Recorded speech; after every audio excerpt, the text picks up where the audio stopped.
આત્માની વ્રત કથા. કથામાં મુખ્ય સંદેશ એ છે કે દશામાતાની ભક્તિ માત્ર વ્રત અને પૂજા પૂરતી નથી, પરંતુ સાચી શ્રદ્ધા, સારા કર્મ, દયા અને સેવા પણ જરૂરી છે. ગંગા ગરીબ હોવા છતાં દશામાતાના વિશ્વાસ અતૂટ રાખે છે. તે પોતાના ઘરમાં ઓછું ભોજન હોવા છતાં ભૂખ શ્રદ્ધા સેવા કરે છે. તે નિસ્વાર્થ ભક્ત અને સારા કર્મ તેની જીવનમાંથી ધીમે ધીમે સુખ સમૃદ્ધિ આવે છે.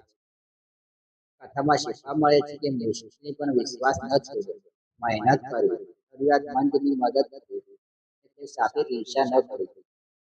દશામાતા પાસે માત્ર ધન નહીં, પરંતુ સદબુદ્ધિ, સુખ શાંતિ અને સેવા કરવાની શક્તિ માગવી જોઈએ. જય દશામાતા.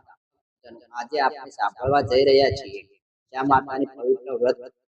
જે ભક્ત સાચી શ્રદ્ધા, વિશ્વાસ અને ભક્તિથી દશામાતાના વ્રત કરે છે, માતાનું સ્મરણ કરે છે અને જરૂરિયાતમંદની મદદ કરે છે, એના જીવનમાં સુખ, શાંતિ અને હિંમત રહે તેવા માતાજીના ચરણોમાં પ્રાર્થના. એક ગામમાં એક ગરીબ પરંતુ ખૂબ જ ધાર્મિક પરિવાર રહેતો હતો. પરંતુ એક સ્ત્રી હતી, તેનું નામ ગંગા. ગંગા ખૂબ જ સરળ સ્વભાવની દશામાતાની પરમ ભક્ત. ગંગા દરરોજ વહેલી સવારે ઘરનું આંગણું સાફ કરતી, ગાયને રોટલી ખવડાવતી અને પછી દશામાતાની સામે દીવો પ્રગટાવીને કહેતી, હે દશામાતા, આ ઘરમાં ભલે ધન ઓછું હોય, પરંતુ તમારી ભક્તિ ક્યારેય કમી ન આવે. મારા પરિવારને સુખ રાખજો અને સૌને દુઃખ દૂર કરજો. ગંગાના પતિનું નામ હતું રઘુ. રઘુ મહેનતુ હતો, પરંતુ છેલ્લા ઘણા જ સમયથી તેમના કામમાં નુકસાન થતું હતું. ઘરમાં અનાજ ઓછું હતું, પરંતુ તેવું વધી ગયું હતું. એક દિવસ રઘુ ખૂબ જ દુઃખી થઈને ઘરે આવ્યો. ગંગાએ પૂછ્યું, શું થયું, તમને આટલા ચિંતિત કેમ છો? રઘુ બોલ્યો, આજે પણ કામ મળ્યું નહીં, ઘરમાં અનાજ નથી, એવું વધી રહ્યું છે. સમજાતું નથી કે હવે હું શું કરું. ગંગાએ શાંતિથી કહ્યું, ચિંતા ન કરો, આપણે દશામાતાના વિશ્વાસ રાખીએ છીએ, માતા આપણને રસ્તો જરૂર બતાવશે. રઘુએ કહ્યું, માતા પર તો મને પણ વિશ્વાસ છે, પરંતુ પ્રાર્થનાથી બધું કેવી રીતે બદલાશે? ગંગા બોલી, ના સામે મહેનત પણ કરીશું, માતા આપણને હિંમત આપશે.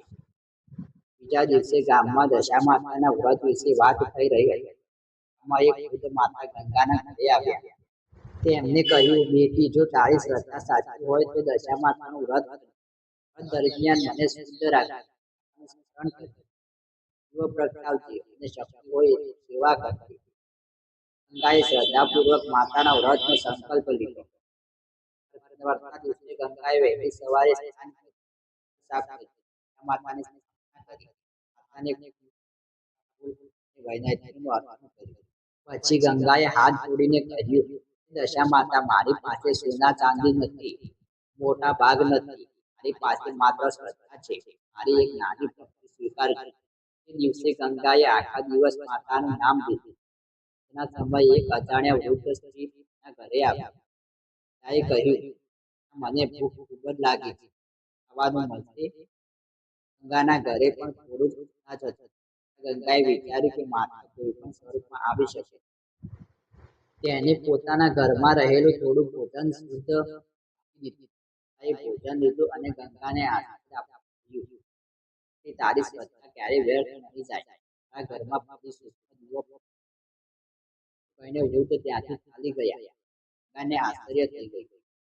બીજા દિવસે રઘુને અચાનક એક સારો કામનો મોકો મળ્યો. ઘણા દિવસોથી જે કામની રાહ જોઈ રહ્યા હતા, તે કામ તેમને મળી ગયું. રઘુએ મહેનત શરૂ કરી. ધીમે ધીમે ઘરની પરિસ્થિતિ સુધરવા લાગી. પરંતુ ગંગાએ માતા ભક્તિની થોડી આરામ કર્યો નહીં. એને વ્રત અને પૂજા ચાલુ રાખી. ઘરમાં સુખ આવ્યું ત્યારે તેમને ગરીબી ભોજન આપવાની જરૂરિયાતમંદ કરવી.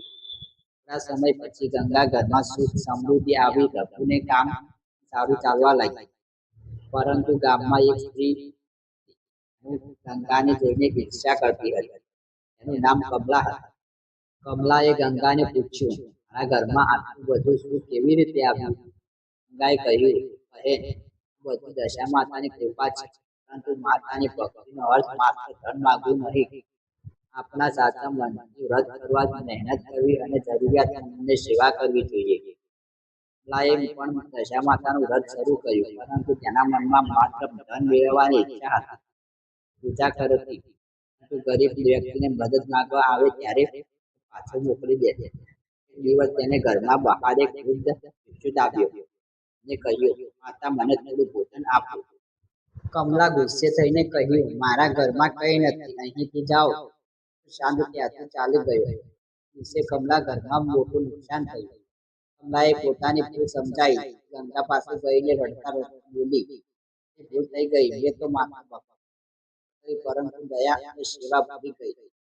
ગંગાએ તેમને સમજાવ્યું, આપણને દયા અને સેવા માત્ર ઉપવાસનું નામ નથી, એટલે કે સારા વિચારો રાખવા અને સારા કર્મ કરવાનું.